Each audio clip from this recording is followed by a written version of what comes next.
नमस्कार, आप देख रहे हैं टेक्सटाइल टाइम्स। मैं हूं आपके साथ डूंगर सिंह सोडा लेकर हाजिर हूं हमारी खास पेशकश देश की बात डूंगर के साथ। आज हमारी खास पेशकश में मुद्दा है कोरोना इलाज के नाम पर आखिर खिलवाड़ क्यों।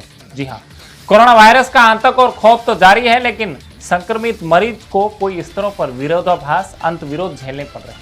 बेचारा मरीज भ्रमित है, उसके लिए सभी डॉक्टर भगवान के ही रूप हैं, क्योंकि वे ही संक्रमण से निजात दिला सकते हैं और अंततः जीवन दान तय कर सकते हैं। चिकित्सा और कोविड के इलाज पर भारत में कोई राष्ट्रीय नीति और दिशा निर्देश भी नहीं, लिहाजा डॉक्टर का निर्णय ब्रह्म सत्य माना जाता है।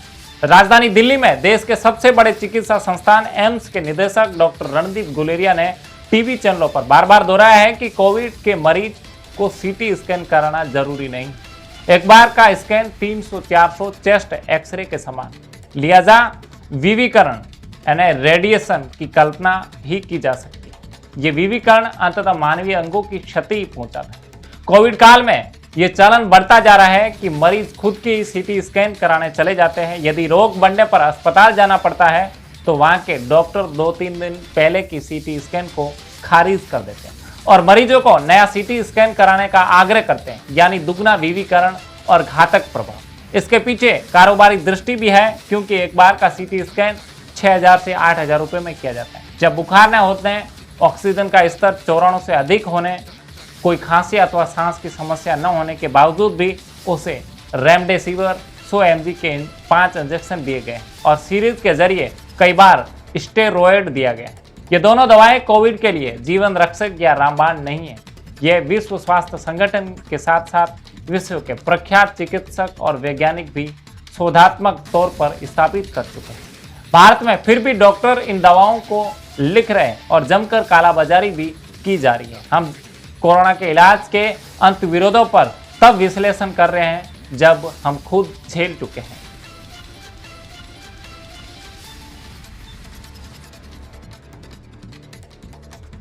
इसके अलावा प्रख्यात चिकित्सक doctor Guleria, doctor Ashok Seth, doctor Naresh Trehan, doctor Arvind Kumar, doctor M Wali, doctor Rahul Bhargava, doctor Shyam Agarwal आदि की चर्चाओं को हमने सुना है। उनकी स्थापनाओं के आधार पर हम जनता को जागरूक करना चाहते हैं कि रेमडेसिविर, स्टेरॉयड या घर में ऑक्सीजन सिलेंडर आदि का इस्तेमाल न करें।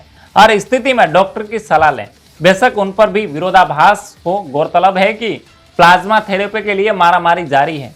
कैंसर विशेषज्ञ डॉक्टर अंशुमान कुमार का कहना है कि सीटी स्कैन के कैंसर की संभावनाएं पुख्ता होती है। इसके लक्षण कुछ वक्त के बाद स्पष्ट होने लगते हैं। यदि कोविड में शुरू में ही स्टेरॉयड दिए गए तो मरीज की जान भी जा सकती है। इसके अलावा इन इलाजों में दुष्प्रभाव यह भी है कि हड्डियां क्षतिग्रस्त हो सकती हैं, शुगर का स्तर 300 से 400 तक बढ़ सकता है, एसिडिटी बहुत होने लगती है और आंखों पर भी असर होता है। गुजरात में 2000 से ज्यादा मामले सामने आए हैं जो शुगर के रोगी नहीं थे, लेकिन स्टेरॉयड के बाद उन्हें शुगर का रोग लग गया। दरअसल कोविड का ये जो मरीज मृत्यु सेवा पर अस्पताल में है, वह डॉक्टर को बाध्य कैसे कर सकता है कि उसे रेमडेसिविर, स्टेरॉयड या अमुक दवा न दी जाए, क्योंकि उसके प्रख्यात डॉक्टरों की चर्चाएं सुनी।